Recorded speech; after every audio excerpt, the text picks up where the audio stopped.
our task now is to go from the graph of the sine or cosine function and come up with a correct equation. So say you were given this graph. Here is our x-axis, here is our y-axis.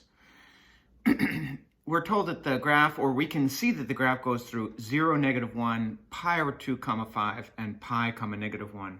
And we can figure out the other points, but we've got enough information with just those 3 points. Well, let's call this a cosine graph. So we want y equals a cosine b x minus c plus d. And we know some things.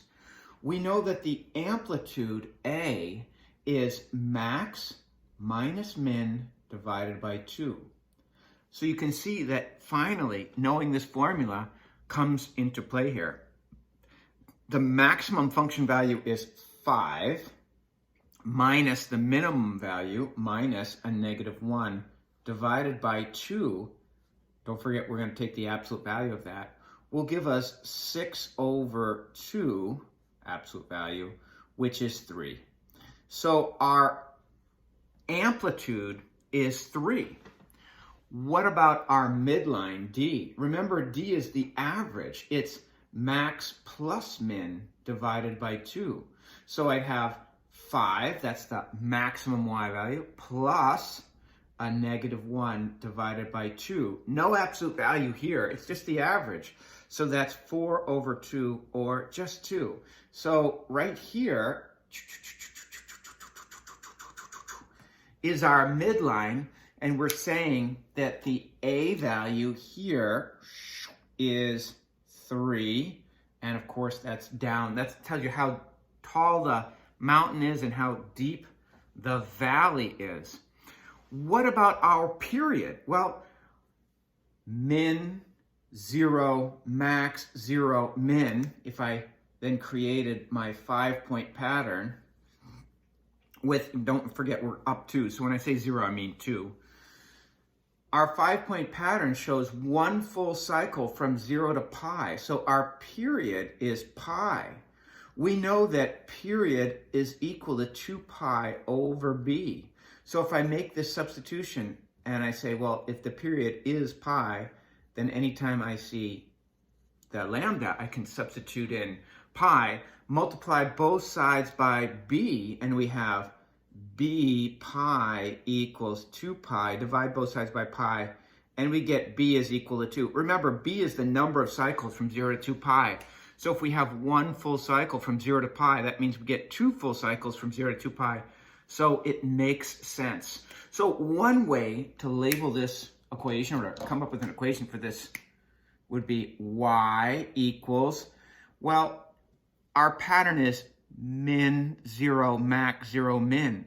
That's a negative cosine function with an a value of 3. -3 cosine of, I know my b is 2x, and then our d is plus 2.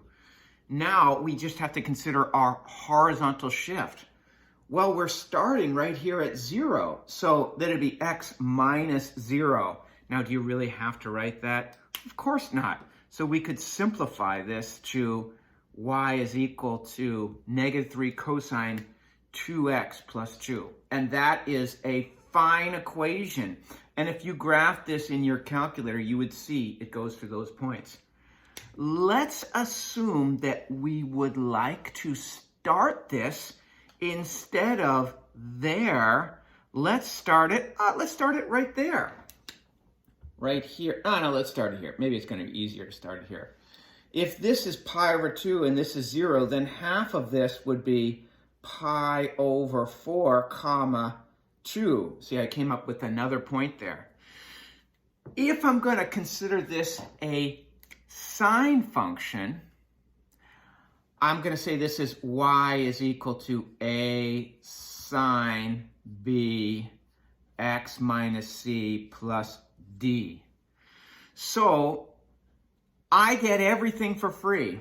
Y is equal to, if I'm starting it right here, then I'm 0 max, 0 min, 0, because of course this would continue on I can even draw that in black now that we've got our b equals 2. I could continue this on, of course, our domain is unlimited. So I get everything for free because if I started here, I'm going 0, max, 0, min, 0. That's a positive sine function, so that would be 3 sine 2x plus 2. Notice, A, if I figure it out for cosine, it counts for sine. If I figure out B for cosine, it counts for sine. If I figured out D for cosine, it counts for sine. The only thing that's different is our C. Well, we're starting this to the right by pi over 4. So that would imply that we're going to do minus, let me do it in blue, minus pi over 4.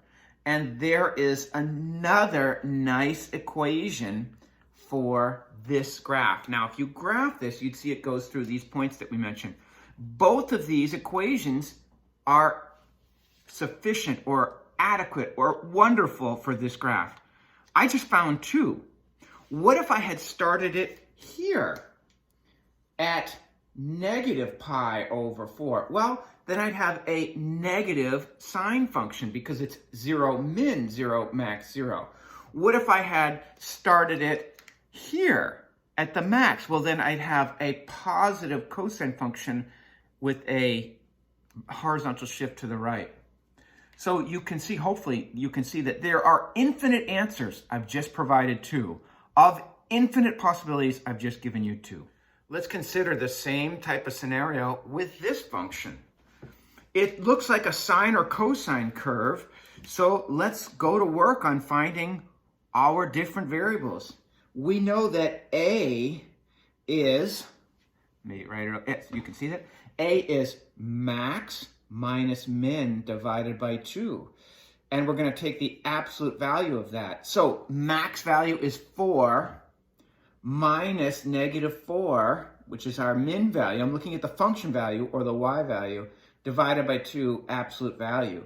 So that gives us 4 minus negative 4 is 8 divided by 2 is 4. Absolute value of 4 is 4.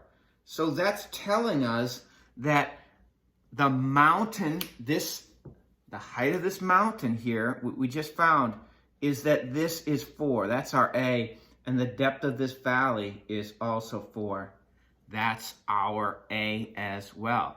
All right, let's find D as in dog. D is max plus min divided by 2. So D is 4 plus a negative 4 divided by 2. Notice I'm looking at the y values, the function values. So D is equal to 0. So that means our horizontal sort of guideline, our midline, is at 0. We have no vertical shift. How about our period? Well, from max 0, min 0, max. Well, by the way, we can find these midline points too, these 0 points here. If this is 4 pi and this is 0, I'm looking at the x, then this is 2 pi, comma 0, and this is negative 2 pi, comma 0. All right? So look at the period. Max 0, min 0, max. From max to max is 1 full wavelength. And so that's 4 pi plus 4 pi. I have to look at my eyes and say, my period is 8 pi. And I know that period is equal to 2 pi over b. Multiply both sides by b and we get 8 pi b equals 2 pi. Divide both sides by 8 pi, we get b is equal to 1 over 4. Well, that makes sense because we're stretching that.